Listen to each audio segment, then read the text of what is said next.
Hey Stan, I guess we'll start with your assessment of the season, and unfortunately falling a little short. But how did you think things kind of evolved for this hockey team?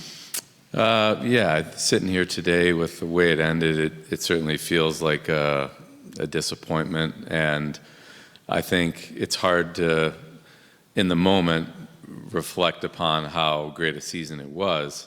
I think over time you get some perspective on that, and I know from experience that the emotions of the moment right now are challenging. But I'll try to do my best to explain, the fact that this was a great season. We fell short, but we did a lot of great things. There's 30 other teams that would trade with where we were. So I think just for me, it was my first year being here with the team and being in Edmonton, and I heard a lot about what it's like to witness the fans and the support, and I watched it from a distance. But I guess I first want to say it's incredible, the support that we have from the fans here and the enthusiasm they have for the team. And there's nothing like being here in the playoffs and watching the city be captivated by our team. So that was really special. And, it's a credit to everyone here who loves the team as much as they do. I think, at the end of the day, Florida, played better than we did in the final, and they deserved it. I think leading up to that point, I think we played some very impressive hockey. And if you start from really Game 3 of the LA series, once we got going, all the way through to the final, we played really, really well, and we made it. I think we did to those other teams what Florida did to us, which is they looked like they couldn't get to their game. Like, we just really were able to win a lot of different ways. It wasn't just one style that we were winning with. Sometimes it was the goaltending, sometimes it was the forwards, sometimes it was how great our D was transitioning the puck, sometimes it was our big guys found a way to score an overtime goal to win the game for us. So I think we had a lot of different contributions, and we left those teams, LA, Dallas, and Vegas, scratching their heads like, what happened? And that's kind of what happened to us. We didn't play our best in the final. Florida was excellent. I think you have to give them credit. They played really well.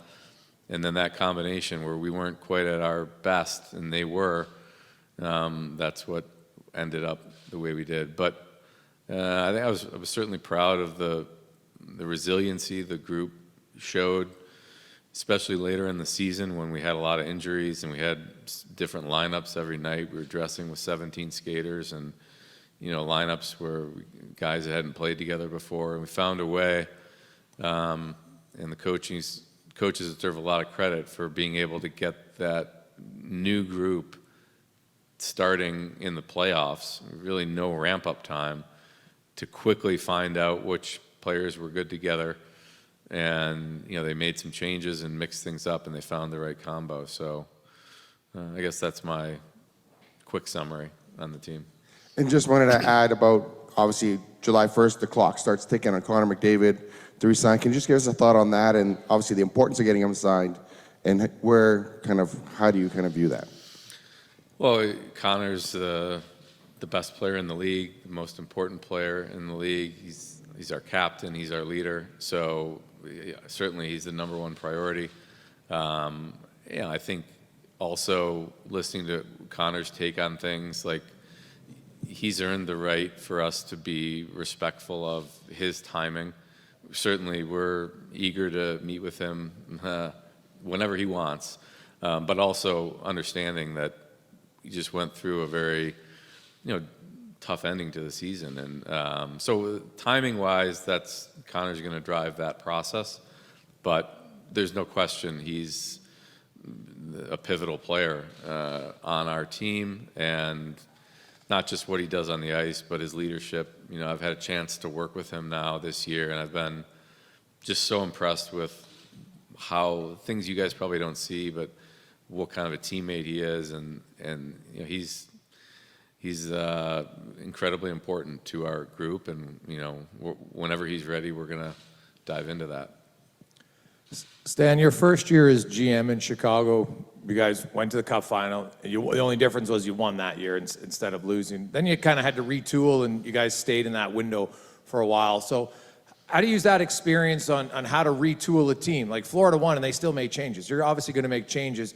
How do you approach that, and do you see an area that it's the most pressing that you need to change? Yeah, I've always thought that win or lose, it's good to have some new players in your group because it's the players that weren't here with this group this season. You know, they have a hunger to try to, you know, experience what it was like to get all the way to the final. Like, unless they were on the Florida Panthers, they didn't go through that this year. So they didn't get a chance to experience what a run felt like. So I think some newness is always good. And we're going to have some changes. We're not going to bring the same group back. How many is tough to say right now. Like, that's where the work begins really yesterday when we met with all of our players, and I also had several conversations with other GMs. I've had some again this morning already, and so that work will play out over the next 10 days to find out what other teams are looking to do, what players we want to change out. I think looking at our team, the area with probably the least amount of change will be the defense. I think that, you know, we have guys under contract. They played very well. I really liked the way our defense played this season. I think they did a good job. They grew as the season went on. I thought they were really important to where we were getting to the final. So I think there probably won't be big changes there. I think up front we need some different players. You know, and we're going to look at everything, because I think now is the time when you have to look at your forwards, your D, and your goalies, and see how can we get better. And sometimes it's just an incremental difference where I wouldn't expect, you know, wholesale changes. We're not going to have 9 or 10 new players, but I do think we are going to have some changes. So we'll have to look at probably more likely the forwards and the goalies are the ones we're going to evaluate the most deeply. Kris, since you arrived, no team has won more games, playoffs, and regular season combined. You've had lots of success. You obviously didn't get your ultimate goal. What do you see as a coach, and how you can change? Like, the biggest difference probably from the one year to the next was your penalty kill. Last playoffs was unreal. This year it really struggled. So what do you do as a coach this summer to try to look to say, what can I do to help us improve, which is hard to do because you've had a lot of success? Yeah, there's a lot of things that we want to address over the summer going into the next regular season. And, you know, special teams would be one of them. The penalty kill obviously was not nearly at that level it was the previous year. And a lot of it had to do with, you know, some fortunate events, just of luck being part of that. But there's a lot of player personnel on our penalty kill from the previous year to this year. And we had so much success that last year, or 2 years ago, that it'd be ridiculous to change it no matter how many players were missing. Just we felt that we're dialed in, and then through the year we kind of felt that it wasn't running as well because we had some players that weren't as good at it as the year before. So that's one area that we're looking at adjusting and how we're going to do it. And obviously we won't make any decisions today. We're going to certainly see what our roster is going to look like that next year and what type of players that would be on the penalty kill. Yeah, there's other things that we want to look at on, you know, our system-wise, whether it's what we do in our neutral zone or our defensive zone coverage.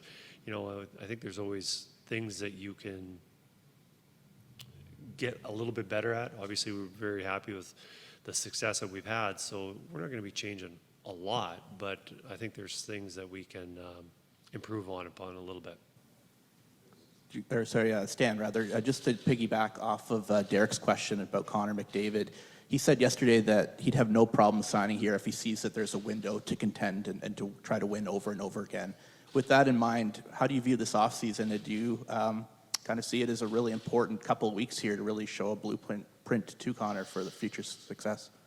Well, yeah, I think the whole goal is to always find a way to improve your team and also sustain the good aspects of this past season. So I think we've got a lot of players that are in the prime of their career. So I think that bodes well for us. I think, there's no reason that the guys that drove the ship for us this year, they're all going to be part of this going forward. So I think adding to it is something we want to do, and that's what we're going to spend our time on. But I think if you look at our group and the group that's been here the last couple of years, that as they referenced, we've had a lot of wins the last couple of seasons with this group.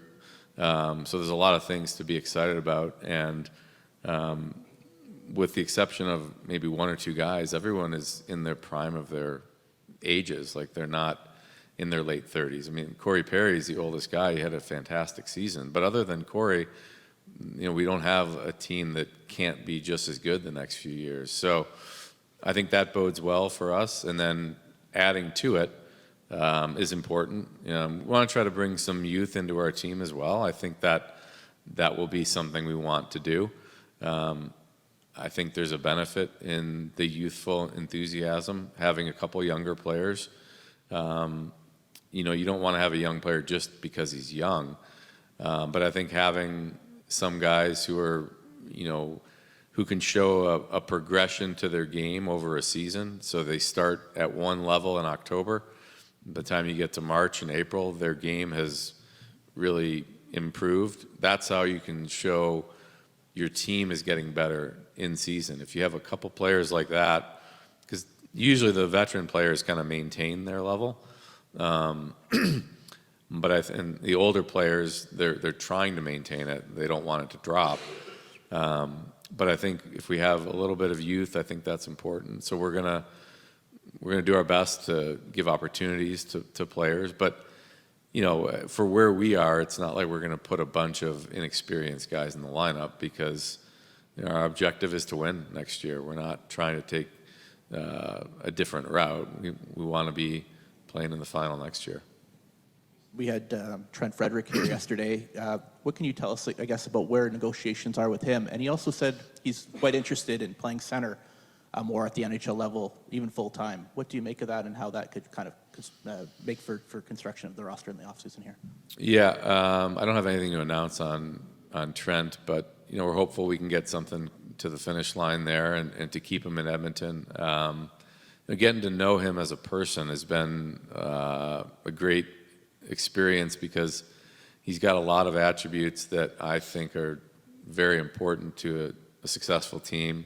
He's incredibly competitive, great teammate, great team guy.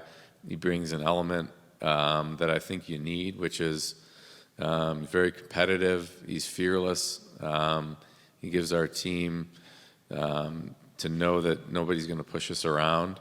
But I think you touched on it there. He's really impressive to have someone with his skill set that can play three different positions.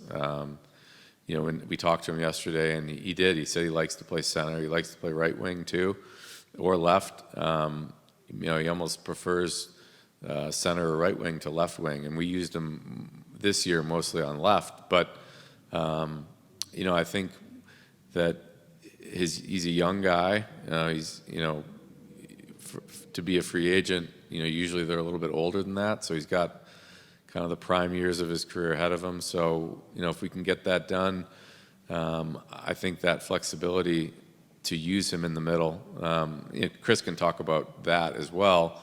That's more of a coaching thing. But I think having the versatility for a guy with his skill set, he's a pretty unique player on the league. There's not a lot of guys that have that combination of his age, his experience, his competitiveness, size, physicality, and I think when you add it all up, he could bring a lot to the team. Stan, what can you say about the guy sitting beside you, the way he coached, and is there any thought to extending his contract? I thought Kris did outstanding job this year. I've really enjoyed working with him. First and foremost, I think we have a great camaraderie and collaboration. I think we see the game similarly. Not identical, but very similar. I think he's got a, it's not easy coaching star players. I think that's, talking to my dad over the years, that's they can be some of the most challenging guys to coach because they have so much talent, but to be able to connect with them and get them, to be able to play at their best, but the way that you need them to play for the team, I think he did an outstanding job. And I think, I think Kris is going to be the coach here for a while, and I enjoy working with him, and I think we're lucky to have him. One question, has Dallas asked you for permission to talk to Glenn Gulletson? I don't want to get into that right now. Is that a no or a yes? No, I understand you're asking, but I'm not going to make that announcement. Stan, Connor obviously made it clear that winning is the most important thing for him. When you're dealing with a player whose primary focus isn't just about money, do you have to kind of sell, I guess, the organization and your vision a bit more to Connor rather than, if his primary focus was just, dollars and cents? I don't know if you have to sell anything any more than another. I think there's no question Connor is all about winning. I mean, from the first time I met him and talked to him, he talked about he wants to win. He just wants to win the cup. That's all he cares about. He's not driven by statistics or points or records or money.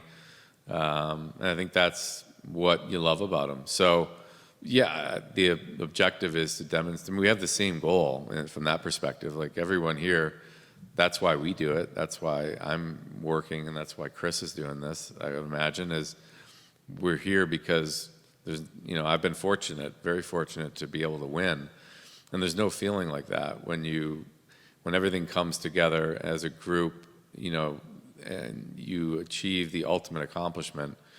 That's why we do this, and so yes, it's I guess my job to connect with Connor that way and demonstrate that's what we're all trying to do. We all have the same objective, and I know how passionate he is about winning. It's what I love about him. I mean, he's not just a fantastic hockey player, but he's a great person, a great leader, and he's incredibly motivated to do whatever it takes.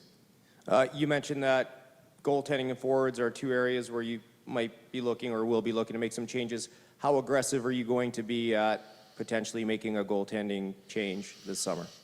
I don't want to single the goaltending out. I think it's just something that we're going to look at and investigate what's the best path moving forward for our team. And it's really hard to predict where that's going to go. And, we have to have a lot of conversations about what other teams are looking to do. And eventually we'll come up with the best approach for our team that we think will give us the best chance next year. And I'm not going to handicap what that's going to look like because it's really too early to tell right now. Stan, this team has spent a lot of draft picks over the last few years, and some good young players got away in the last year or so. How do you stay in win now mode while still protecting yourself 4 or 5 years down the road so you don't hit that barren wasteland when the core of this team is mid-30s? Well, I think it's a challenge, but I think what we've really tried to do is invest in our player development group and recruitment of free agent players. I think that's important. That's going to be a big focus for us moving forward. I think we had a great season this year. I credit to the staff. I think they did a tremendous job on the player development side, led by Kelly Larson. And, over in Europe, we had Toby Salmelainen, who did a great job finding some really promising prospects that are going to come over and join our group. So it's true, we haven't had a lot of, first and second round draft picks. That's not the only way you can find players. You can find players later in the draft, and then you need to lean on your player development group, and you need to lean on your amateur scouts to find those players wherever you're picking. Even if you're picking in the third or fourth round, you got to try to find a player there. and then there's free agents. And I think, the one thing it's good for us is we are an attractive location for free agents to come because they look at our team, they look at the chance to play on a really good team with great players, and also, there's opportunity for them. And I think that's something that we're going to continue to do. So I think we have to be aggressive, though. We're trying to win now. We're not necessarily trying to build our team to be good in 5 years. We certainly want to maintain that. We don't want to drop off. And I think that's going to fall upon our player development and our recruitment of free agents. Over here, hi. Just wondering if you have any second guessing, any regrets, anything to not be a little bit more aggressive at the trade deadline to try and bulk up the team for a long playoff run. It kind of cuts both ways. Like you always, with the benefit of hindsight, you're going to make different changes all the time. But I think you got to look at the information you had at the time and the options that you could have done. So I think looking back at what we did, I was very happy with the way that went. I think Wallman was a big addition to our team. I don't think he would have been able to. Our team would have been able to get where we did without Jake. So, I think our staff did a good job. We really discussed that thoroughly. So I'm trying to look forward, not look backwards. I think you have to look back to learn from it, maybe learn for next year, but I don't think there's a lot of value in just second guessing yourself. And Kris, I brought it up to you before about the fans, and you are a fan favorite here in the city. I'm going to kind of go a little bit more fun here, but I don't know if you saw that lookalike pastor and any I thought? did. Outstanding. He was so handsome. Almost Brad Pitt. Does it kind of make you laugh that he says he can't go anywhere because everyone thinks he's you, and they're so excited to meet Kris Knoblauch? And so just your thoughts of, coming to the city and then just how much the fans have, accepted you and learned to really love you. And then you got a guy who can't even go to the grocery store without being asked for a pic.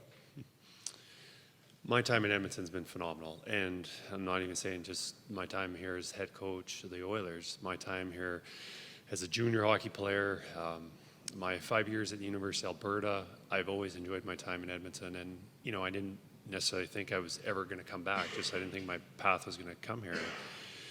And then for this opportunity to come back to Edmonton to be a head coach of a franchise like the Oilers is phenomenal. And my time here, I've really, really enjoyed it. And the excitement around the city, especially during the playoffs, was very enjoyable. Seeing all the flags, the excitement around the city, and coming back from the airport that last time after losing that Game 6 in Florida, and you just feel a little bit of, obviously.